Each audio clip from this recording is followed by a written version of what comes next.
अस्सलाम वालेकुम lovelies, welcome to Ritu's mom kitchen.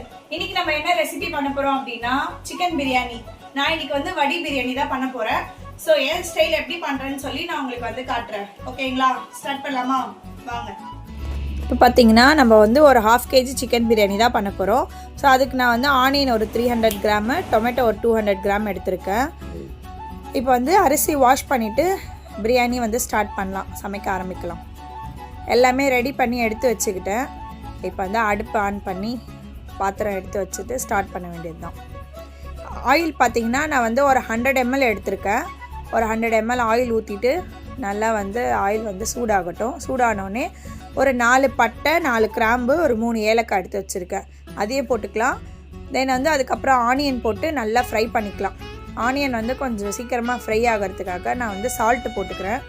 Salt கொஞ்சம் போட்டோம் அப்படின்னா ஆனியன் கொஞ்சம் சீக்கிரமாக வதங்கிடும். சால்ட் போட்டு இப்போ நல்லா ஃப்ரை பண்ணதுக்கப்புறம் நல்லா வந்து ஆனியன் வந்து நல்லா ஃப்ரை பண்ண விடணும். அது வந்து கொஞ்சம் நல்லா கோல்டன் ப்ரௌன் ஆகணும். அப்போ தான் வந்து பிரியாணி டேஸ்ட் நல்லாயிருக்கும். இதுக்கு நடுவில் வந்து நான் அரிசி தனியாக தானே வடித்து சாப்பாடில் போட போகிறேன். ஸோ அது வந்து நம்ம தனியாக வடிக்கிறதுக்காக பாத்திரத்தில் ஃபஸ்ட்டு தண்ணி வச்சுக்கலாம். அதில் வந்து ஒரு 1.5 ஸ்பூன் அளவுக்கு உப்பு போட்டு ஒரு 1.5 லிட்டர் தண்ணி வந்து பக்கத்து அடுப்பில் வந்து தண்ணி சூடாகிறதுக்காக வச்சுட்டேன்.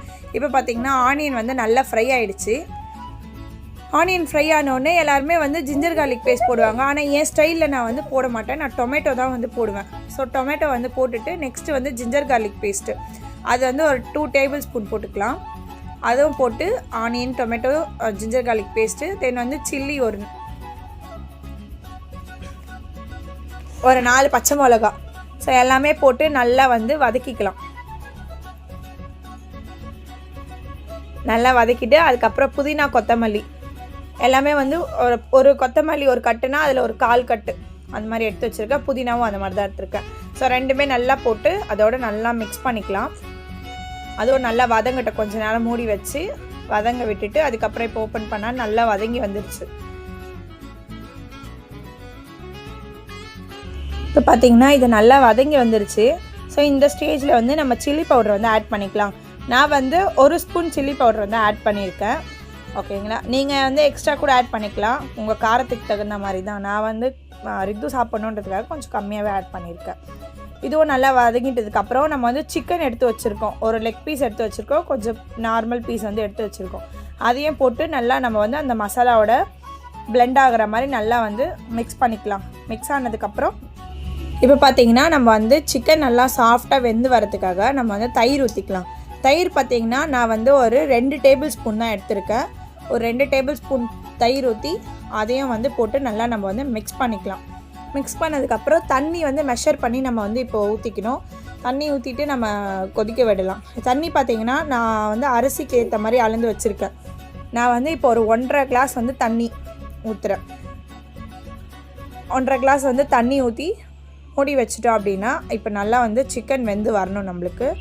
ஸோ தண்ணி ஊற்றிட்டு மூடி வைப்போம். நெக்ஸ்ட்டு இந்த சைடில் பார்த்திங்கன்னா தண்ணி வச்சுருக்கோம்ல, ஸோ அரிசி போடணும். இப்போ அதில் நான் அரிசி வந்து போட்டதை நான் வந்து கிளிப்பிங் எடுக்க மறந்துட்டேன். ஸோ அதில் வந்து நான் அரிசி போட்டுட்டேன். அரிசி போட்டு அரிசி வெந்து வந்ததுக்கப்புறம் நம்ம வந்து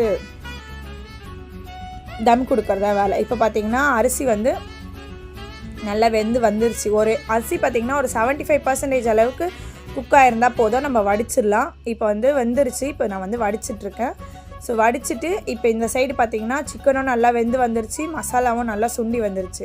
இப்போ வந்து சாப்பாடு எடுத்து இதில் கொட்டிட்டு நம்ம வந்து தம் கொடுக்கறது தான் வேலை. ஸோ ரைஸ் எடுத்து இதில் வந்து கொட்டிடலாம். இப்போது கொட்டிட்டு மேலே வந்து நம்ம கொஞ்சம் ஃப்ளேவருக்காக நெய் வந்து போடணும். நான் வந்து ஒரு டேபிள் ஸ்பூன் அளவுக்கு நெய் வந்து ஃப்ளேவருக்காக மேலே வந்து போட்டிருக்கேன். ஸோ நெய் ஊற்றிட்டு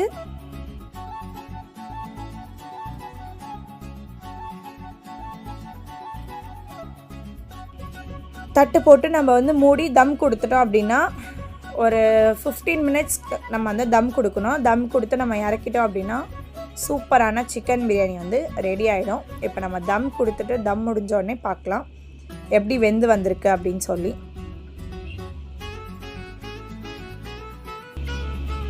இப்போ ஒரு 15 மினிட்ஸ் ஆகிடுச்சு. ஸோ இந்த டைமில் நம்ம வந்து ஓப்பன் பண்ணி பார்க்கலாம் ரைஸ் வந்து எந்த அளவுக்கு குக் ஆகி வந்திருக்கு அப்படின்னு சொல்லி. இப்போ பார்க்கலாம் ஓப்பன் பண்ணி. இப்போ பார்த்தீங்கன்னா ரைஸ் வந்து சூப்பராக வெந்து வந்திருக்கு. நல்லா உதிரியாக வந்திருக்கு. தம் வந்து ரொம்ப நேரம் கொடுத்தாலுமே அது அடி பிடிச்சிரும். கொஞ்சம் சீக்கிரமாக எடுத்துட்டாலுமே ரைஸ் வந்து வேகாது. நான் வந்து இப்போ கரெக்டாக 15 மினிட்ஸ் வந்து தம் கொடுத்துருக்கேன். சூப்பராக குக்காய் வந்திருக்கு. இது என்னோட ஸ்டைல் வந்து சிக்கன் பிரியாணி. நான் வந்து பிரியாணி மசாலாலாம் ஆட் பண்ண மாட்டேன். நான் இந்த மாதிரி தான் செய்வேன். ஸோ உங்களுக்கு பிடிச்சிருந்தா நீங்களும் இதை வந்து வீட்டில் ட்ரை பண்ணி பாருங்கள். உங்கள் ஃப்ரெண்ட்ஸ் அண்ட் ஃபேமிலிக்கும் ஷேர் பண்ணுங்கள். இந்த வீடியோ பிடிச்சிருந்தா மறக்காமல் வீடியோக்கு ஒரு லைக் பண்ணிவிட்டு அப்படியே வந்து சேனலில் சப்ஸ்கிரைப் பண்ணிக்கோங்க. நெக்ஸ்ட் என்ன ரெசிபி பண்ணலான்னு சொல்லுங்கள். ஓகேவா? நெக்ஸ்ட் வீடியோவில் பார்க்கலாம். பாய்.